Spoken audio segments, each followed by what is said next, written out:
Hey guys. Hey. Sorry the cord's tangled up. Got to get it untangled before we.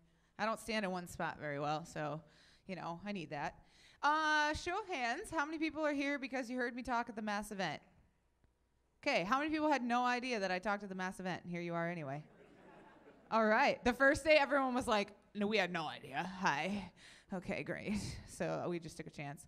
I gotta put my I gotta do a little tech thing here. I gotta put my screen back to the first screen so we can get going here.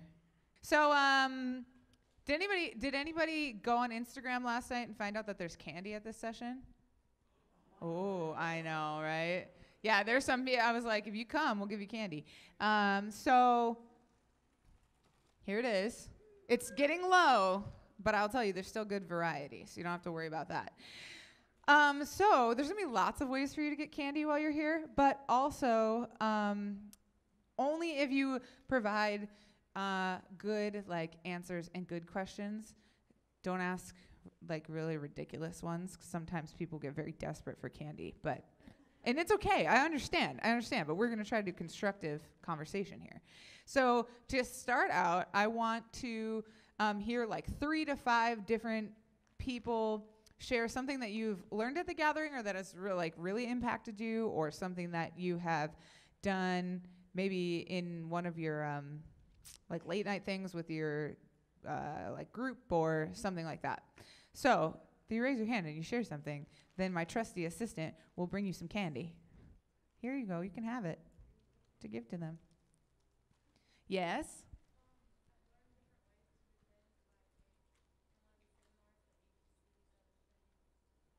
Defending your faith? She said she's learning different ways to defend her faith. Awesome. Cool.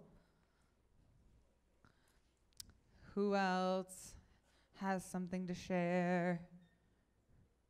Guys, you're going to have to be a lot less shy. Yes.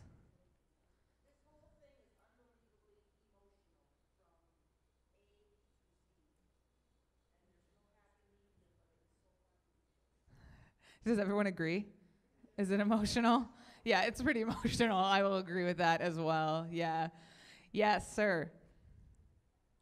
There's the potential to cause chaos and be running around and accomplish nothing, but it bonds the group together. My group is closer now in the chaos of the gathering than it has ever been without that chaos. That's awesome. That's cool. That is something we didn't expect to learn.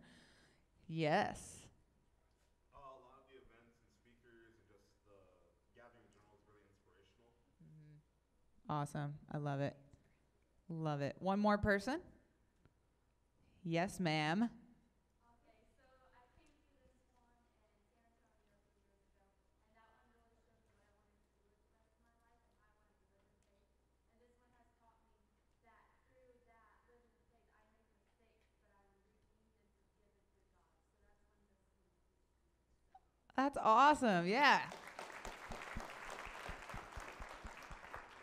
Thank you for sharing that. How many people have been really challenged in ways that they did not expect to be challenged? Yeah, that's what I thought.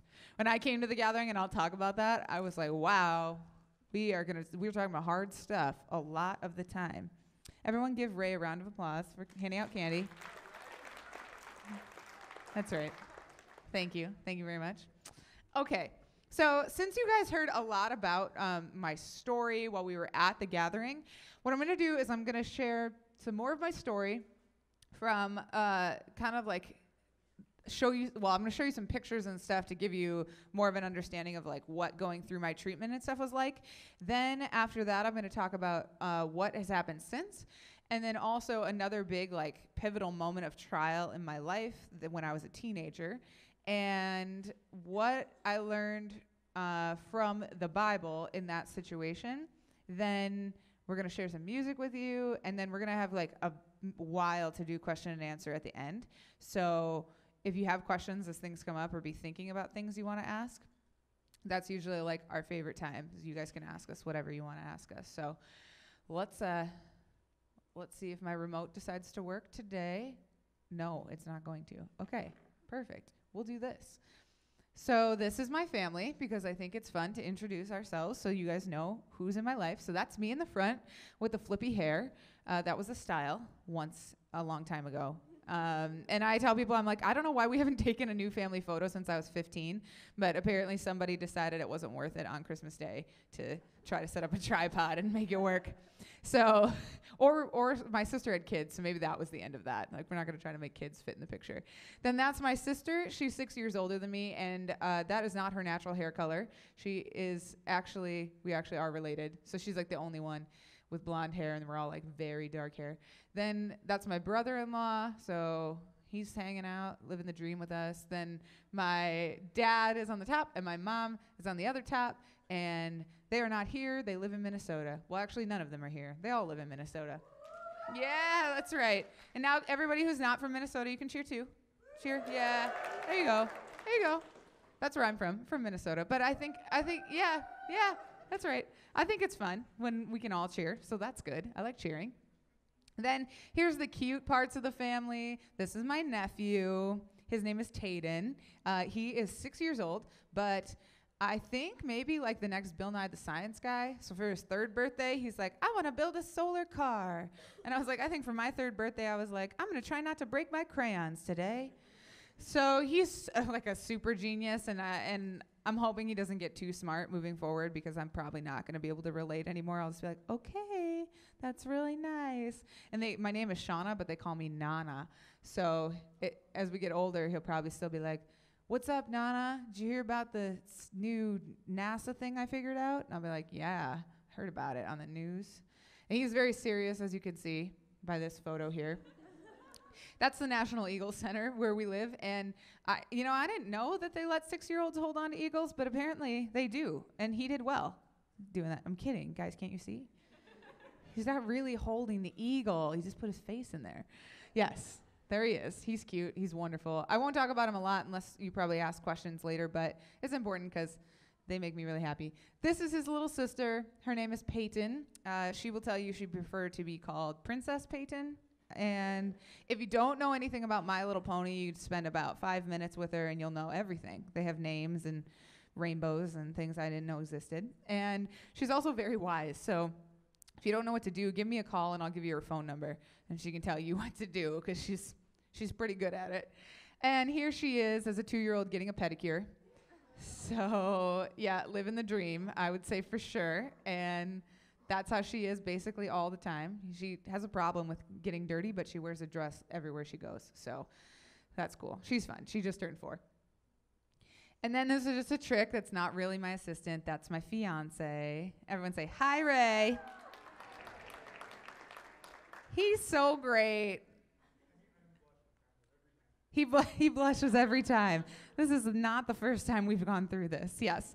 So so that's Ray. We got engaged in April, and we dated for 2 years before we got engaged. And he's actually he's a physical therapist, but also a singer and songwriter. So he's gonna sing for you before we are all done here. I'm definitely biased, but he's also very good. So you guys will be very excited about that. And we are very serious as well, as you can see from this photo. That was our engagement photo shoot, and we were best friends for a long time before we started dating. So like most of our time is not spent being like really romantic and stuff. And so at our engagement photo shoot, we're like, oh, we're supposed to look really romantic. Let's just crawl out here on these rocks and do something ridiculous instead. I'm sure people were just like, what are they doing? Are they modeling clothes? I don't know. So yeah, that's pretty much the essence of that. Now, for those of you who have never been to Minnesota, I took this picture for you last week. So yeah, I'm kidding. Actually, someone took it of me. That's me walking to work through the blizzard there. I know, right? I'm kidding. We do get summer. We do. 2 weeks of it. We're missing one of those to be here. No, it's not that bad. We get summer from whenever it stops snowing. A couple years ago, that was May, so that was fun. And then it starts again in about September, which is really sad to say, but we really like the summer when it's around. And like I said in my mass event speech, that builds character right there. If you need to be one with your fellow community, a blizzard will do it. You got to shovel each other out and, do all that kind of stuff. So, yes, that's now. Let's go back to the beginning. This is me. Everyone say, aw.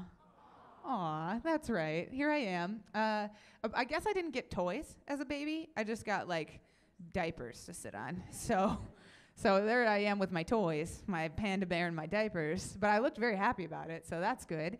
And then here I am, just a little bit older, when I was probably 5 or 6 in that picture. This is in Branson, Missouri. Shout out to anybody from Missouri. That's right. I love Branson. I still love Branson, even though I'm a grown adult. It's fantastic. So there I am. And as I told you, then everything was going really well in my life, and then I was diagnosed with cancer. And that was less than really well. We didn't like that at all, of course. But after we went through the emotions of learning that we were going through this hard trial, that God wanted us to walk through this and he was going to support us during it, then it kind of changed our perspective a little bit. So I had to be in the hospital for about a year. And what I did while I was in the hospital for about a year was try to make it my home as much as possible. So I don't have a lot of pictures of me being really sick. I do have some pictures of me being really bald-headed. So here I am. I tell people this is my naked mole rat phase when I did that whole thing. Remember, anybody know Kim Possible? Yes. See? There you go. Yeah, I like that you're excited about it. Now you're shy. Don't be shy about it. Everyone can be proud about their love of Kim Possible. So that's what I say. I pretty much went with that for quite a long time.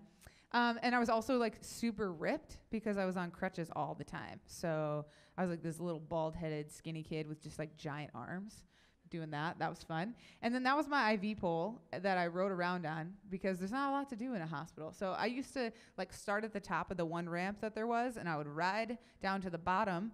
And apparently that's frowned upon when you have extremely toxic chemotherapy hanging from it. I mean, I didn't know that. And I never spilled it, so that's good. But I didn't think it was going to be too much of an issue. Apparently it was. Eventually they told me I couldn't do that anymore. That's all right. I did other weird things like spray nurses with syringes and silly string and build forts out of my hospital bed and whatever else I could do. So that's that. Then sometimes we were really rebellious and we do things crazy, go outside, which is, unimaginable that we would go outside. And here I am, still very bald. And then I like to show you the dynamics of my family. So here's my mom with honorable mention to her very tall hair. It was the year 1998, so we will forgive her for that. But it was pretty tall all the time. And then there's my sister who we didn't have digital film, so not really her fault on this one, but she's only halfway in every single picture, which I think is kind of a skill. She just got in a little bit. Not all the way and not out of it, but there you go. And then there's my dad, who's always just I don't know what's going on. And I just have 2 daughters and a wife, and I still am confused about women. So that's his look most of the time. Then the longer we were there, it just went downhill. Yeah, we've been there just too long, I think, at this point. So as you can see, my mom and the hair is doing a good job of making sure my sister can't be in the photo. So that's that right there. And my dad's still just really clueless, don't know what's happening right now. And then I think I must have given up wearing a normal wardrobe at some point and just opted for oversized t-shirts because I'm just this is me and I look ridiculous and here is a t-shirt that I'm wearing and that's all that I ever wore ever. So it worked out though. Okay. So then I briefly touched this in my mass event speech, but after I've been in the hospital for about 3 months, I had to have a surgery to take out the bone that had the tumor in it. And they basically gave us some choices on how we wanted to do that. Okay, forewarning, yesterday somebody passed out in this speech, which has never happened. If there's nothing graphic, you're not going to see anything graphic. It's literally just computer images. But if you have a propensity to black out, I guess pay attention. This is the first time in 20 years anyone passed out. And I was like, oh, I'm really sorry. I look so weird. And it caused you to pass out. No, she's okay. She's okay. She did fine. So anyway, this is where the tumor was in my leg. I don't think that's actually what cancer looks like in a leg, but I Googled it, and this is what I found, so it must be true. And kidding. But we're going to use it anyway. So that's where the tumor was in my leg. They said that we had some choices in kinds of surgery. So the first surgery was take out the bone, take out your knee, and just put a rod through it. So I want everyone to take their leg and put it all the way straight out in front of you. Okay, and now don't ever bend it for the rest of your life. So that was the one choice. Yeah. That's right. And no one knows how to respond when I'm going through this because they're like, maybe that's what you have, and it could be really terrible. I don't know. So, but you can express your feelings. It's okay. So that was one choice. Then I was very little. I was probably only about this big. And the other choice was to have an amputation that was very, very high. So they would have amputated almost up to my hip. And we knew that wasn't probably going to be the best choice because it would wear out my hip. It'd be hard to fit a prosthetic on it for the rest of my life. Does anyone know what phantom limb pain is? Have you ever heard of that? Yeah. So for those of you who haven't heard of it, that's essentially where if your nerves get cut in your body, our brain doesn't know that the part of the body that was there isn't there anymore. And it can send, like, for example, it would send pain to my foot.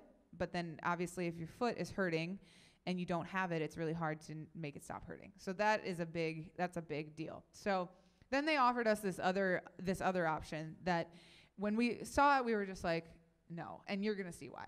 So this is what they were going to do. They're going to take out that middle section of my leg. Okay, is everyone okay? Because this is when she passed out. We're all good? Everyone's breathing? Okay, good. So they're going to take out this middle part of my leg. It'd be up a little bit because it would include more of my femur, less of the tibia. And then once that was out, they were like, well, your ankle and your calf are still like fine. We can use those. So let's just spin it around like this. At which point we were like, okay, I think you lost us a while ago already. But sure, we'll stick with you because you're Mayo Clinic. And then reattach it like this. Okay, so when you look at that, first of all, you're thinking, why? Like, I don't get it at all. So it's confusing. Our brains are like, that doesn't make any sense. Don't ever do that to a human. Secondly, what value does it have even if we did do it to a human? So apparently that was a thing, and then we were very confused, didn't think it was. But the idea was then it would be on backwards like this, and my ankle would work like a knee. And so we did what every normal person would do, and we said, no, we're not doing that. And my mom was extremely against it because obviously it looks really, really weird. There were not a lot of people who had it done before me. I want to say maybe 5 people had it done. And there's a lot of story as to like how we got to making the decision and how God guided us to making that decision. But in essence, the idea would be if I had this ankle that was on backwards, it would work like a knee, and then I could resume normal activity like I had done before. And the video they showed us wasn't really that convincing. It was in a different language because the surgery was developed in Austria. So it was like this guy, he was wearing pants. So I don't really know that he was actually missing a leg. He had a mustache, I remember that. And then he played ping pong. And I was like, great. Yeah, and like in ping pong, your feet move just about like this. So I was like, yeah, that looks like full action. Like, I want to do that definitely in my future. Like, ping pong can for sure be my thing. Great. But overall, as a kid, I was more willing to accept something like this than my parents because I was just like, I just want to go to a birthday party. Can we just like be done with this whole cancer thing and like get on with life? My parents had a much more difficult time with it, but after prayer and consideration and God teaching us that he was going to give us the best thing, we did actually choose this surgery. So the best part about this talk is probably the part right now where I take my leg off. So raise your hand if you don't want to see my backwards foot. Okay, close your eyes. Sometimes people actually are honest about it, and then I'm like, you probably should close your eyes then. But then sometimes people are like, I'm not going to say anything because peer pressure, and everybody else wants to see. So here's what I'm going to do. I'm going to take it off. I'm going to tell you some funny jokes about it, and then we will resume our conversation. So it's pretty not difficult to do. So I just slip it off like this. And then I can just take the socks off. And that's that. Yeah, it's real. This is not an optical illusion. I am not a magician. And I can do really cool things. So let me show you. So when I'm not wearing my leg, I just walk around like this. That's right. Take pictures and put it on the internet. So people need to know. Mom, I came to the National Youth Gathering and this girl had her leg on backwards, and I don't know about Jesus, but that was crazy. So then I just walk around like this, like, wow, that's great. Look at me go. In water parks, it's amazing because people are just will be like walking, and then all of a sudden they're just like, whoa, and then they walk into something, and they're And I'm just like, hey. I know, confusing, right? So that's like, I enjoy that. I enjoy water parks and walking around, freaking people out that way. Then also, when I was in college, I would be hanging out in my dorm room like this, and then tours would come by, and they'd be like, leave your doors open so people can see everything that the college is. I'm like, yeah, I'll show you. So I'm sitting there with my leg off, and then you got the moms, and first they're like, hi, and then they all of a sudden are like, oh, okay. And then they just walk by, and then you get the student who's like already terrified, and then they're just like, okay, and then they walk by really fast. And then before they can be out of earshot, I'm always like, don't drink the water. Yeah, I mean, it's probably good that I didn't go to Concordia because I probably wasn't a very good recruiter. But I thought it was fun. Then my college roommates, I like wouldn't tell them that I had a backwards leg, and so then I would be up in my loft the first night, and I'd like drop my leg over the side, and they're just like, what is college? I don't understand. Sometimes we play sardines, and I will take my leg off and leave it somewhere so that, I mean, it's going to take a while longer, but then people get freaked out when they like find a leg that's not attached to a human. So I always hear one friend from like across the house just be like, this is not fair. Why do you do this? Not funny. And I'm like, it's kind of funny. So that, and then when I was younger, I would sit in the back seat and I would like wave at people with my foot. I mean, I didn't see a problem with it. And people are like driving by and they're waving, and then all of a sudden they're like, what am I doing? Like, I don't know. And then they're like trying to tell my dad while he's driving, like, something's wrong in your back seat. Like, there's a mutant back there. You need to deal with this. And he'd be like, people are literally driving off the road. Like, you're going to have to stop sometime. You're causing injury. You know, okay, all right, that's fine, whatever. So there are just a plethora of jokes. People like to ask, like, oh, does it bother you? Does it freak you out? Sometimes it does. The majority of the time, it does not. I like it when people will walk up to me and they'll say, so, yeah, what happened to your leg? And they think, like, oh, I have a brace on or something. And then I'm like, I had cancer. And they're like, oh, wasn't prepared for that. And then I'm like, well, and I have this backwards leg. And then they're like, really was not prepared for that. And then they're committed, so they can't, like, you can't back out of that conversation. So then I'm always like, now I'm going to tell you about Jesus, and you're going to get converted. So it works out really well. So I'll put it back on, give you guys some action shots here of me doing this. It won't take very long, but I'll show you. Also, don't get an amputation, because this sock costs like $30.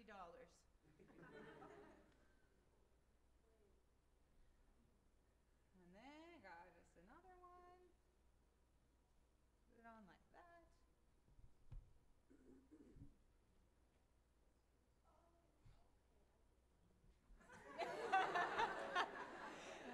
I literally have people who do that. They'll know me for years, and then they'll be like, I get it. Like, I understand how it works.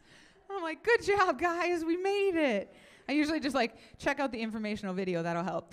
But then I walk around, and I feel like I'm just kind of playing people all the time. Like, you don't even know what's under this. I'm just walking around like a normal person, but I'm not normal at all. So that's how that is. For everybody who couldn't see in the back, here's more of a close-up of the backwardsness. It works awesome. I will tell you that it does not hurt. They didn't cut most of my like major nerves or blood vessels, so I didn't lose a lot of blood during the surgery. And then also I can like tell exactly which toes are being touched on my foot, and I could right away. And the left side of my brain has kind of rewired so that everything kind of functions like backwards. It's very interesting. So it's pretty cool, except if I'm trying to do something like the right way with my hand, then I'm like, never mind, my whole body's backwards now. So yeah, pretty much that. And then I have a lot of legs. I say people have skeletons in their closet. I really do have legs in my laundry room. We are about to move into a very small apartment after we get married, so I'm assuming that we'll have to like make shelving units out of these or something. So I don't think there's going to be a lot of room, so if you guys come over sometime, you'll know. We're pretty practical about these things. So that was when I was very little, and then that was when I was much older, and then I'm also wearing a new one right now. So I get one probably, at the beginning it was like once a year while I was growing, and now it's probably like once every 3 years or so I get one. So it's been 18 years since I first got my surgery done, which is pretty cool. how mobile is my ankle? I can bend it all the way, so I can bend it past 90 degrees, and then I can bend it more than 180 degrees as well. But my leg isn't built to do that. Yeah, so it's not, so it actually doesn't sit in here at more than that because I don't want to strain my Achilles or anything, but it can. So I did a lot of PT for a long time to be able to do that. I think my feet were like a little flexible to begin with because I've had less trouble than some of the other kids that I've helped through it. So yeah, I have no idea who asked that question. Oh, there you go. Okay, perfect. Yeah, I like audience participation. Great job. You can have candy if you want. So here I am rollerblading and riding a bike, and these are not staged photos. I do, in fact, do these things. And then sometimes I do things that my mom is not happy about. You know, you guys are going to get older, and you're going to think your parents will stop telling you what to do. It's not going to happen. She saw this picture, and she was like, "Are you kidding me? You did that?" And I was like, in retrospect, hitting my head on the water, you might have been right this one time in my life. Maybe just once. But it doesn't stop me from doing anything. So, yeah, there I am, riding an inner tube just before I get a head injury. So that's really perfect. Yeah, there we go. Okay, so do the cancer thing. Move on, do that. Like I said, I didn't feel like I fit in very well when I got home and tried to do just normal life again. So I kind of just said to the doctors, let me come mentor other kids. I would love to help them because this backwards leg thing's weird and cancer's hard. So let me go ahead and do that. So I thought it was going to be just like something I would do every once in a while. And it ended up being something that I would do like, I was doing it like 3 or 4 times a week after school. Like there'd be new cancer diagnoses at Mayo Clinic, and then they wanted somebody to come meet with them, or they wanted someone to come encourage them or something like that. And it started just like really, really filling up my time. And I started that when I was 8, and I did that all the way through until I was probably like 16. So I met hundreds and hundreds of people, made some new educational videos for Mayo Clinic. So then that kind of got viral-ish on the internet, and then I would meet people from around the country. Then I was speaking, I'd meet people that way. And so in a way, I kind of shot into this like medical stardom. Like it was like I would go to Mayo Clinic and everybody knew who I was, just like off the first name basis. And when I was in college, like later I'd be in airports and people would know who I was. And so that was kind of like a weird thing. And as I was growing up, I had to deal with all of the trauma that I had been through. So like if we have a traumatic event as a child, whether it's in our family or an injury or something like this, or a friendship happening, you have to deal with it in some way on your own. And I don't think I really dealt with it until I was much older. And so I'm going to tell you the story about the defining moment when I really finally got like the purpose in God doing what he wanted to do with my life. So this is one of my friends that I met in the hospital. He also had the same kind of cancer as I did. He was 4 years older than me. So this is a completely different person than the one that I talked about at the mass event. But I did a lot of mentoring of kids that were younger than me. So when I did meet someone who was older than me, it was awesome because we had a lot in common. So he had the same cancer, same place, and was an extreme man of faith, which was one of the first times I had met somebody who was really going through their cancer experience and like standing firm on Jesus while they were doing it. And I had a faith inside of me that was like real deal. Like I knew God was in control of my life, but I didn't tell people a lot just in my day-to-day life. But he did all the time. And so that was like extremely inspiring for me and also gave me a lot of courage to do that myself. Unfortunately, though, like you know, when people get cancer, sometimes they don't survive. And so that theme continued in my life. So a lot of kids did survive, but they would move away as well. And then a lot of kids passed away that I was still very connected to. And so he was one of those that eventually did pass away. And this was only probably 2 or 3 months before he found out his cancer was back, and then he died within a month or so. And one of the most humbling experiences of my life was when he was in his last days and he wanted me to come to his house and just like hang out with him because I had been this person that was really impactful. And all I could ever think, like all I ever did was show up and love him and like try to be patient, try to be kind, and just be present. And I didn't understand how much value that is, and that being the Holy Spirit just like working through us. It is an extreme value for somebody to choose as their last wishes for me to come spend time with him, it wasn't because I was a good person. It was because he was seeing Jesus, and he wanted somebody who had hope in his situation. So I'm certain that he is in heaven, so I will see him again, most definitely. And I had lost people before, but this was more difficult for me to bear because he was this strong Christian, and I didn't know what God wanted me to learn from it. It was kind of confusing to me. So that when he did pass away, that was one thing that happened. Then later in that week, I was at school, and this girl on the far right was my best friend from like 8th grade to my junior year. So we did everything together all the time. And she came to school, so it was like clockwork. Like he passed away, then she came to school, and she let me know that she'd been diagnosed with anorexia. So I wasn't particularly surprised by that. I knew that that was likely to be coming. But within a few days after her diagnosis, she also decided that we should no longer be friends. So she ended our friendship, and I was 16 at the time. So we've all been there where we just like all of a sudden someone's someone else, and we don't know why that happened. And then she kind of convinced the rest of the school that I had done that on my own choosing. Like I had chosen to leave her in the midst of this really difficult thing. So then not only did I not have her as a friend, I all of a sudden had like the whole school thinking I did this terrible thing and leaving her when she was sick, which was not the case. So then I was like, my friend passed away. Then I lost my stability at school. Then I came home later that week, found out my grandfather had cancer. And then also that they thought my dad might have prostate cancer. And so that was like a 1, 2, 3 punch. I felt like all the pillars that had been holding me up and what I thought my life was kind of just like disappeared. And in my mind, my dad was like already going to die of cancer because obviously this is what just happened. I'm like, God, is this your trend for my life? What am I supposed to learn? I don't get it. And so he ended up not having cancer, but we didn't know that for quite a while afterwards. And to me, it was like I needed him to make money so I could even go to college. Like I was just about to go to college, and so it was like my hope was gone, my dreams for my future were gone. I lost my stability in my friend group. I lost my stability in the service work I was doing, and I just felt like it was down to like me and what is my identity and how do I figure any of this stuff out. So I've done different ways of explaining what I've gone through to learn in that situation. But this one, I'm going to focus on what I learned around the time that I came to the National Youth Gathering. So I came to the National Youth Gathering this summer after all that happened. That happened in the spring. The youth gathering was in the summer. And I wasn't very excited to go because I didn't want to deal with my emotions. Not that any of us know what that's like.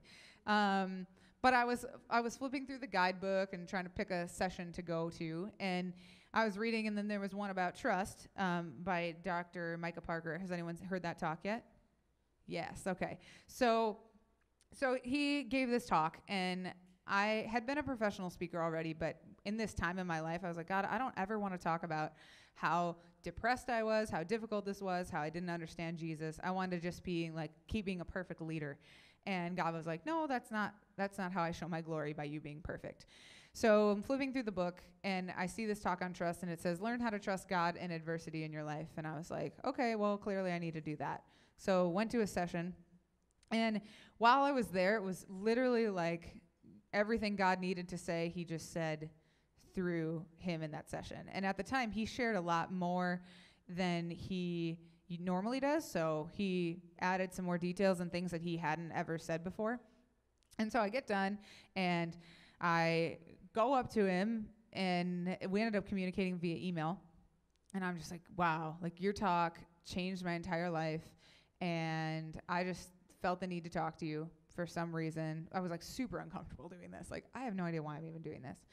And if he tells you the story, he's standing there thinking like, what is she, like, what are you doing? What are we going to do here? I don't understand. And so somehow, long story short, we ended up partnering in ministry. And I remember thinking, like, do I even have a ministry? Like, I don't want to have a ministry anymore. I'm tired of being hurt. So I don't want to do that. But he was like, I'd love to give you the shirts that I sell for you to take to kids who have cancer. And so now I'm like, well, now someone else knows the story, and they think that God's doing something good in it. So I should probably, go ahead and give that a shot. And what I didn't know then was like, that was God providing me what I needed. So he had removed a lot of things from my life Not in that they were a bad thing, but things that were keeping me away from his direct plan. So in this case, got to know Micah after this whole thing. Now, I got to know him, and that was great, but I still didn't really know how to deal with my situation. So the way that I want to talk about how I went through processing this particular trial in my life is go into the book of Job and talk about that.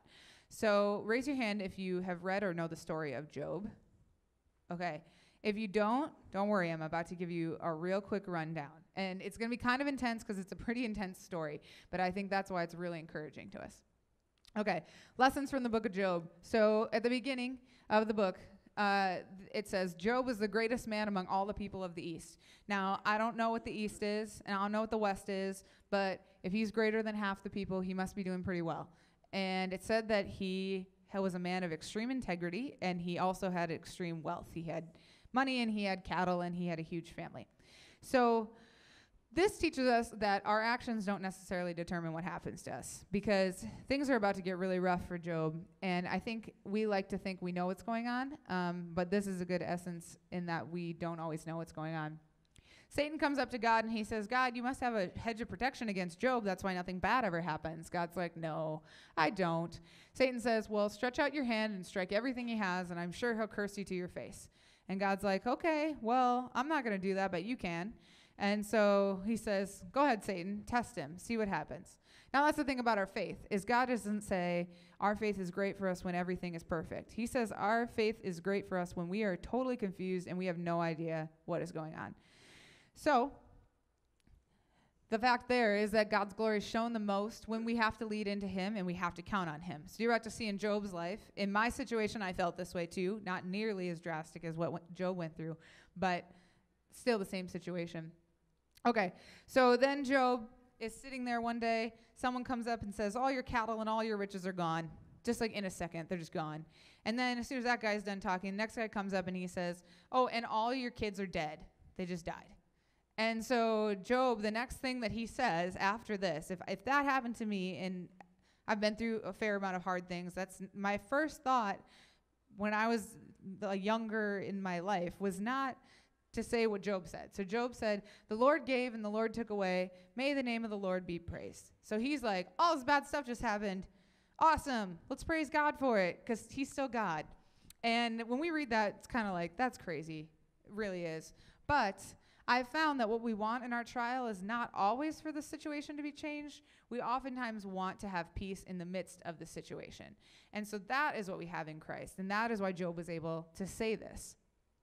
What that teaches us is, just like Job said, it is not up to us to decide what we have and what we don't have.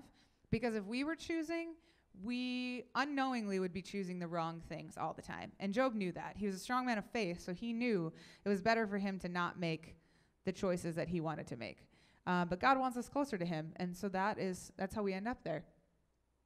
So next, Job continues in all of this grief, and eventually he does get worn down. So he opens his mouth and curses the day of his birth. So he's basically saying, God, why did you even create me if I have to go through all this hard stuff all the time? Aren't I supposed to have a good life at some point? Like, why would you give me this stuff, then take it all away? And it goes on for quite a while for him, like, lamenting about all the hard things. And I think this is awesome because it is evidence that we are allowed as Christians to feel whatever we feel. Sometimes when we hear, don't be anxious, don't be discouraged, we think that means don't feel your emotions. When that doesn't mean that. It means feel your emotions and let God teach you the truth until he can transform your heart to know that you don't have to be discouraged. In this case, Job was a mess, and he's in the Bible, so there must be something right about what he was doing. Is what he did with those emotions that made the huge difference. Next up, chapters 4 through 37. So if you haven't read it, this would probably be why. Job's friends come up, and they give him all sorts of advice. And this will happen in your life many, many more times, even beyond high school. People will come up and they will say, well, maybe this bad thing happened because you made this decision. Or maybe that bad thing happened because you made this decision. Or maybe you should have gotten to know this person better or that person better. Or if you did anything better, this would happen. That's essentially what his friends were saying to him, like, Job, your life is a mess. You must have done something terribly wrong. Why did you do that? This is why God is cursing you. And it even gets to a point where Job is covered in boils, and his wife just says, like, curse yourself and die. Like, you should just go die because your life is awful. I'm not even kidding. You guys should read the book. If you haven't read the book, it's like so intense. And puts all of our life in perspective very quickly. So his friends come and they're useless. And so Job's like, great, thank you for all of your counsel. He's the only one who knows, like, God's still doing good things. But now at this point, he's kind of like, God, I'm just going to complain and complain and complain about why you did all this hard stuff to me. Dun, dun, dun. Then God shows up at the end, and he's like, hey, Job. And he doesn't say, here, Job, I'm going to give you a big hug, and I'm going to tell you everything's going to be okay. He says, Job, I am God. Why are you looking at your circumstances, and why are you listening to your friends, and why are you not listening to me? Okay, so then he says some really extremely wise things that God says, and he restores him. So I'll tell you what that means at the end. But he knows that he was given this incorrect guidance from his friends. And this is what God says. And I'm thinking if any human said this at all, I'd be like, wow, you're so smart. Coming out of God's mouth, I'm like, wow, you're God. So he says, who is this that darkens counsel by words without knowledge? So basically, who is this who's giving you bad advice and making you extra bummed out when they don't even know what's going on or what's happening or what I'm doing? And then he goes on and he explains to Job, like, who made the earth and who made you and who gave you everything? He doesn't say, like, Job, feel really bad for messing up or not trusting me the way you should have. He just says, Job, I am God and I'm taking care of you. And Job just kind of like humbly says, like, okay, God, I get it. I get it. And the point of this entire thing is that all of this time that Job has all these things happening, he does not understand what's going on. And he's just like in depravity. He's not even hoping for it to get better. He's just trying to figure out what is happening. I heard someone say one time that we oftentimes get paralysis by analysis. So we will sit and analyze things for so long that we don't know what to do. And that is what Job could have done, but instead he spent his time praising the Lord, saying, I don't know what's happening, but I know you're good, and know the rest of this doesn't matter anyway, so take me and do with me what you want to do. So God ends up giving Job so many more things than he ever had before. Not as a reward for being a faithful Christian, but to show that the testing of his faith is still the only thing that matters. And when he got to the place where he understood God was all that mattered, didn't really matter that much how many more kids he had, how much more he had in riches. Didn't matter if things went back to the way that they were. God was saying, I know your heart. I know what I'm doing with your heart, and I'm changing it in a way that's good for you. That's what I felt God saying to me in that time of trial when I came to the National Youth Gathering. That might be the case for you guys. And so I want to leave you with these points from this scripture part as we move forward. So first thing, it's not up to us to understand. Whether it's good or it's bad, the answer in the world is not necessarily to understand our situation and what is going on. It is up to us to trust God to work good from all situations, and for that to be our strength, even if we don't understand what our strength is. At the end of all this, Job answers God by saying, I have declared that which I do not understand. He is saying, I have praised God, and I still do not understand God, but I do know that God loves me, and he is good, and he is close to me, and that's what I actually need. So what we're going to do now is I'm going to have Ray come up here and play you a song that he wrote. He's going to share a little bit. I want you guys to think about either a situation that's been on your heart now that you've been at the gathering, maybe something that you've been avoiding that you don't tell anybody about, that right now in this moment it's okay if you bring it up to yourself and say, I don't get that situation. I'm maybe mad about it, sad about it, upset about it, whatever I am about it. And God, I want you to show me how to deal with this situation. And then I want you to listen to the words of this song, and I want it to apply to that situation. I want you to walk through what would happen if you responded out of the words that Jesus tells you through this. All right, thanks. Hi, everybody. So my name's Ray. I am Shanna's fiance, and I just want to talk a little bit about the song that I'm about to sing here. I wrote this song. It's called Trust in You, and it comes from the perspective of us going through trials. And in those trials, when we're just down on our knees or we're kind of at our end wits and whatever else, we come to hear God's word. And God's word is always there to comfort us, and it actually tells us the truth that he will provide. And just listen to the words carefully, and hope you enjoy.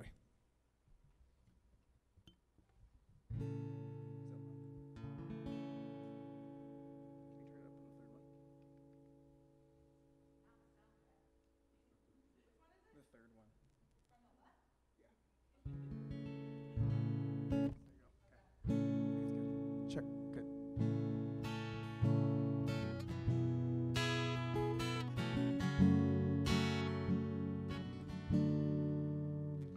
Here in the dark, where I hide, is where pain's been put aside to forget, not address all my broken heartedness. But the wounds are so deep, they make tears roll down my cheek. Then I hear you say, why don't you trust me, child? I'll give you everything you need. Why don't you trust me, child? All you need to do is believe. Why don't you trust me, child? I'll give you everything you need. Why don't you trust me, child? All you need to do is believe.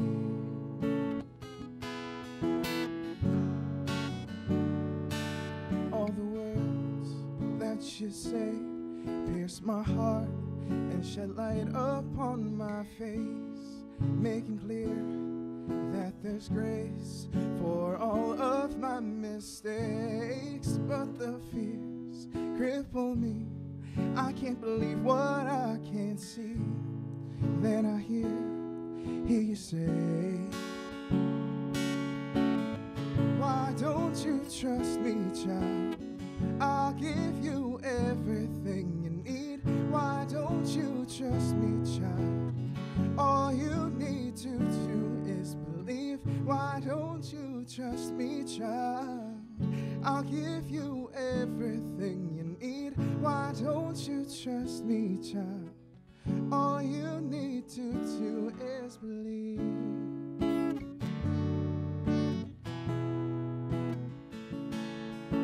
But how do I know that you're here and that you'll never let me go? Child, listen close to my words, and that's all you need to know, that I love you dear to my heart, and I'll take away your fears. So trust in me and let go, and I'll provide for all your needs.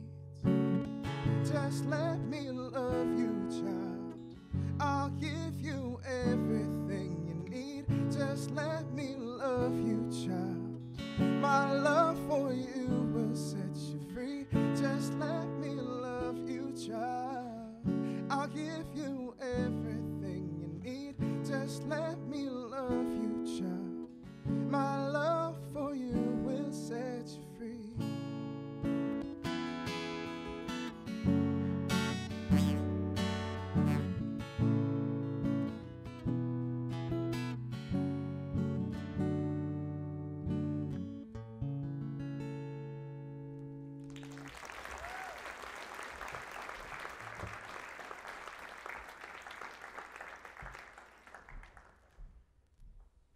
Great, right?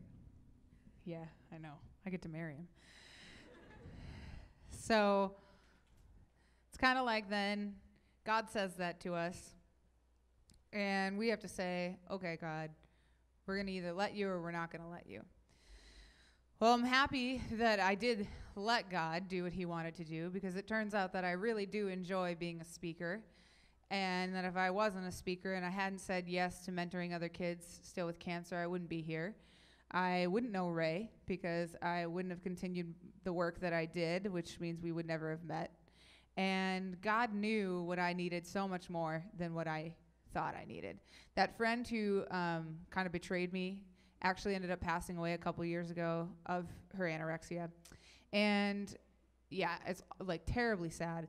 But I also know that had God not taken me out of that situation, I probably would have tried to be an influence there to a heart that was really hardened to what God wanted to do. And I didn't see that in that situation. I thought I was greatly purposeful, but I was purposeful. I was just purposeful elsewhere. So what did God do after all of that for me? Well, after I came home from the youth gathering, our family founded a nonprofit organization, which is very the opposite of saying no. That's a pretty big yes. Got together with some other families to support families with childhood cancer. Here are some pictures of that ongoing. So I continue to mentor kids. This one in the lower left, that's actually a little girl who is awesome and we work with even right now. The organization serves 200 to 300 families now who are actively involved. And at each gathering, we have about 70 to 100 people who come. And I've been able to share the gospel with people. I've been able to meet some new best friends and people who really understand me, and it's amazing. This is one of my favorite articles that went viral on the internet. Woman who lost her knee to cancer had her foot put on backwards by choice. What? So people are sending me things and they're like, did you know this is viral? Did you know this is viral? I'm like, it just makes the rounds every once in a while. If you guys are ever bored, you should go look up the YouTube video of, you can go find it on any of my rotationplasty stuff. You can go on my social media and find it. But YouTube comments about backwards legs are hilarious. So you got to check that out. I've been involved in some cool projects. I got to work with a family who went on a 1-year road trip to interview people around the nation who are making a difference in the world. And they just left their jobs and did that, took their kids. And they're strong Christians, been able to work with them. That's cool. I got invited to the Forbes Under 30 Summit for my work in nonprofit work and service in the business industry.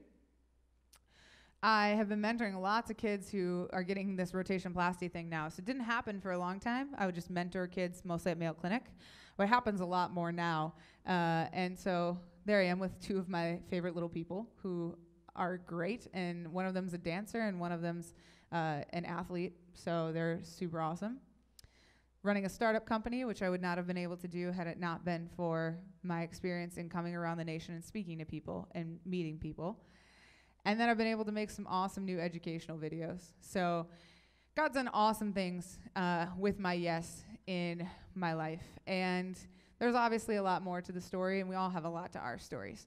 So I'm going to leave you with showing you this. If you follow me on social media, come and show us. We'll give you candy. Otherwise, if you ask good questions now, we'll also give you candy. And Ray will answer questions too if you need questions answered. Yes. I have 2 questions. Okay. One, is he on iTunes? First question, is Ray on iTunes? He is not yet because Ray actually has narcolepsy, which was not diagnosed until January. So if you want to ask more questions about that, no, he doesn't fall asleep in his soup, but yes, he does get very tired. So he was in a doctoral program. We haven't had time to record the music and put it up yet, but we're going to, especially this song, because obviously lots of people have been requesting it. But you can look up, you can go on my Instagram, and there's a link there to his Facebook page. But otherwise, his name is Ray Lunasin. It's Lunasin, if you want to look it up on Facebook and keep up with his YouTube videos and stuff we post there. So good first question. Next question. How did we meet? Ray was not a Christian, and he moved to Rochester from New Jersey to start the PT program at Mayo Clinic. And he actually ran into some of my friends from InterVarsity at college that just happened to be playing football. And then he ran into them again and ran into them again. And we ended up at someone's house one night. So Ray's the only non-Christian, and then there's all these other people who are like, Jesus, Jesus, Jesus, I love Jesus so much. And Ray was like, I am so overwhelmed by all of you. I'm just a lonely, poor man from New Jersey, but I need friends. With no friends, yes. So, yeah, he stuck around. Then somebody was like, Shanna, come over here and show him your leg, because that's what we do. I walk over, I'm like, hi, nice to meet you. And then I took my leg off. And he's all cool, and he's like, yeah, I've seen that before. And I was like, really? I've never heard anybody just straight up say that, casually. Yeah, I've seen it before, it's no big deal. Well, he hadn't, but he was so overwhelmed. He was just like, please, no more. I don't need it. No Jesus, no legs, none of that stuff. So we ended up meeting that night, but then we didn't get to know each other for quite a while after. He became a Christian. Then he wanted to do a half Ironman and fundraise for a nonprofit organization. So we would meet to talk about fundraising. And then we became friends. And we were best friends for a long time. Then we told God we were never going to date. And now we're engaged. And that's another talk that we could give. Yeah, right. Good question. Yes. Sir, in the back. Yeah, you. How long was the recovery from having the foot turned around detached? How long of a process was that for you? Yes, so he asked how long was the process of my leg recovery. It was actually probably around a year and a half. I was on chemotherapy for another 6 months after, so my bones didn't graft together right away. But after they did graft, then it moved pretty quickly. It just took a long time for it to heal. Yeah. Yes, sir. How long did it take you to get used to walking with it? Yeah. How long did it take for me to get used to walking with it? Didn't take too long to get used to walking with it. My nerves and my brain knew what to do, so that was okay. It only took probably like a couple days to really like get the concept down of what was happening and put my weight on it and stuff. And probably took maybe like a year to actually perfect the walking part. Good question. Yes. Yeah, no, the girl behind you. Hold on, sorry. Yeah, you. How did he propose? I wanted to get engaged in California, and so we couldn't go to California because we have student loans. Lots of them. When you go to school to be a doctor like Ray, you get to make no money anyway because you get to pay off your loans. So try to get a job during college. He came over, and he was supposed to be ordering a ring, and so I thought it was going to take a while. Well, he had to wait for me to say, yes, I'll marry you first. Yeah. Yes. And then once he got that go-ahead, then he called my parents very excitedly, was like, hey, can I marry your daughter? And they're like, sure, what would she say? And they're like, she what? And you were like, yes. And then they were like, okay, yeah, great, we love you. Yeah. So then he went over, he bought a ring from the store that we had been just looking at. And then he came over, I was very crabby and hungry and tired. And it was the end of a work day, and he comes in, he's like, I got a surprise for you. And I was like, great, you always have surprises for me, that's great. Puts a blanket on my head, walks me outside, opens his car door, hits me with the car door. Yep. He wasn't blindfolded, so I don't know what the problem was there. Was this the position? Yeah, and it was just, yeah. Mm-hmm. And then I sat down on some paper in his car seat and was very confused. And he's like, just Trust me on the paper. yeah, just trust me, it'll be fine. So he gets in the car on the other side, and I take the blanket off my head. I'm like sitting on a map of California, and then there's like a poster of the ocean on the dashboard, and there's like a vinyl of Hotel California, and Hotel California's playing, and then I'm like, it's so hot in this car. Well, he turned the heat up so it could be like California. And then he like pushed his seat back, and he got down on one knee in his car and was like, I know you wanted to get engaged in California, but this is the best we can do, so will you marry me? And then what was my reaction? Here, tell them. You're good at it. I know. So, well, I have to actually use the words that I said. So I said, so currently you are now sitting in California. So you're sitting in it, in the paper. And we're looking at an ocean because she was just clearly like, what is happening right now? She just looked at me like a deer in headlights. It's like, what is going on? And so I tell her all that stuff, and I say, Shanna Decker, I know you always wanted to be engaged in California, so here we are. And then I go on my knee, sort of, in my driver's seat like this. I'm like, will you marry me? She's like, yes. What? Where did you, what? Is this real life? Is this real life? Is this real life? Looking at her ring. It was hilarious. Yeah.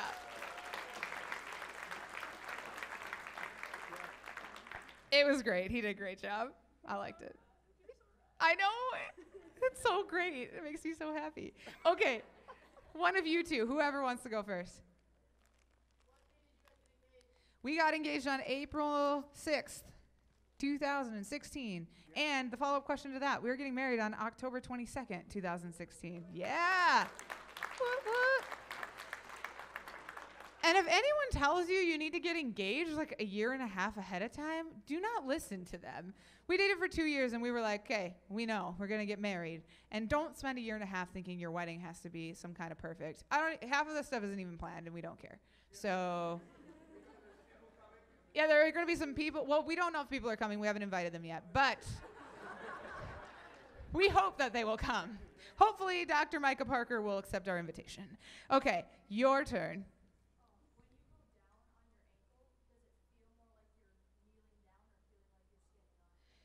She said, when I go down on my ankle, does it feel like I'm kneeling down or I'm standing? So when I'm wearing my leg, it feels like I am standing up and just normal. When I'm not wearing my leg, it feels like I'm walking on a foot.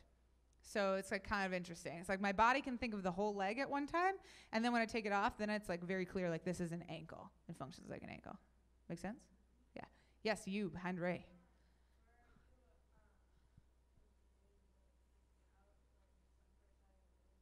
Was I confused or freaked out when I first saw my leg? I think I was like a little like, I don't think I was confused because I knew what was going to happen, but I think I was a little just like, bummer, this is reality now. Didn't take me very long, probably just like a couple hours or so to accept it. Plus, when I came out of surgery, I was like very drugged and like had a huge bandage on. Yeah, I couldn't really function. But I was more concerned with like the weirdness of everybody else about it. Like people were so much more weird about it than I ever was. So I was just like, whatever, that's fine. So it wasn't that bad for me. Let's see, you, miss.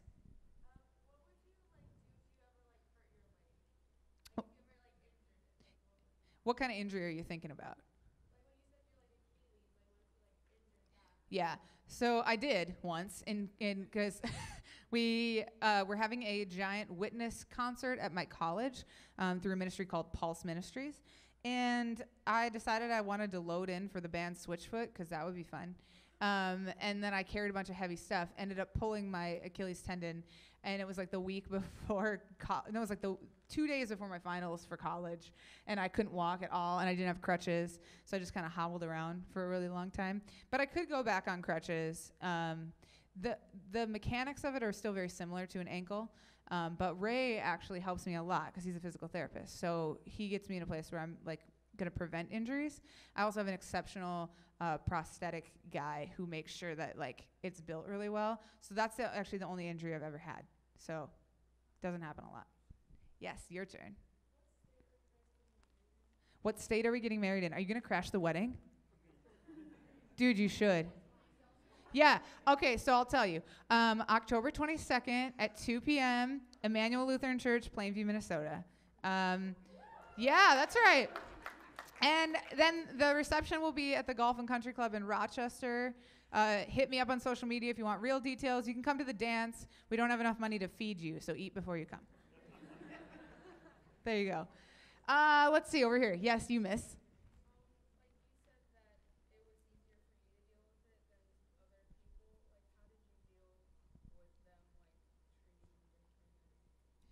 Yeah, she said, so it was easier for me to deal with it than it was for other people. How did I deal with them dealing with it? I learned very quickly that if people gets caught up on physical appearance, and this applies to all of us, that they're probably not the kind of people that you want to be around you anyway. So if people like really had a hard time accepting it or said anything weird about it, it kind of just like weren't a part of my life anymore because I was like, this is just a thing. Like to me, I was like, I'm not a body. I'm just like a person, and I happen to have this cool thing that I can do. But if people think that's weird, I usually was able to just say to them like, you know, that's kind of like a you issue. That's not a me issue. And I'm going to keep living my life and go with people who are supportive. Good question. Yes, you. Was there a Bible verse that you looked at to, or your favorite Bible verse when you were going through all your trials? Yes. Was there a favorite Bible verse when I was going through all my trials? This is actually my confirmation verse, Jeremiah 29:11. For I know the plans I have for you, declares the Lord, plans to give you hope and a future. Now, that's somewhat taken out of context, and it's in the Old Testament and all of that stuff. But God does give us hope and a future, and I held on to that all the time. Like, I will always have hope, no matter what is happening. So that's my verse. Yes, back there. Yes, you. Yeah, you.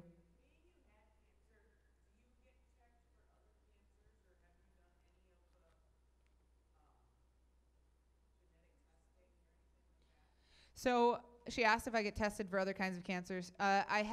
So follow-up checkups for my cancer lasted 6-ish years. I'd go in like every 3 months for it.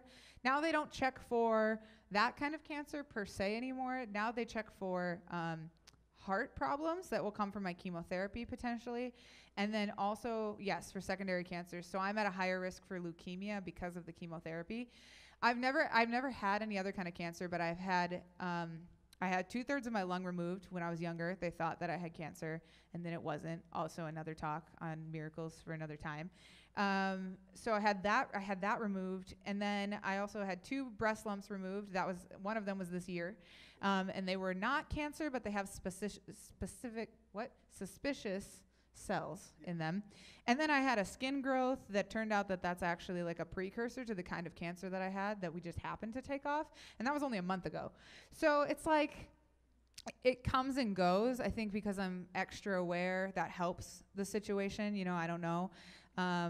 But yes, I guess they would say we go looking for it, but mostly I'm like the kind of the detective on that one. I can't have any more CAT scans because I've had too many. So I'm like kind of out of like real ways to figure it out. And I can't have an MRI because I have metal in my body. So we just take it out what God wants to do, see what he wants. Yes, you. What kind of cancer do you have in your life? I had osteosarcoma. Yeah. Was there someone down here in the front that I saw? No? Making up? Yes, you. Have I ever gone to get a pedicure on my foot? What kind of messed up person do you think I am? No, I haven't actually put anybody through the trauma of that. Like, a lot of my friends really want to, but I'm like, they already have such a hard time dealing with normal people. I don't know. But I can paint my toenails because my hamstrings are cut, so I can like put my foot up by my head, so I can paint my toenails if I want to. Or I could paint the fake toenails, but then that like never comes off, so I have to really like the color before I do that. So that's that answer. Yeah. Yes, you. How common is the surgery? Okay. So when I had it, I was probably in the first 10 people to have it done in America. Now I would say it's done probably like 10 times a year, maybe. In the last 3 years, it's gotten like a lot more popular. You might see some videos come through on Facebook. There have been a couple like new viral videos about it.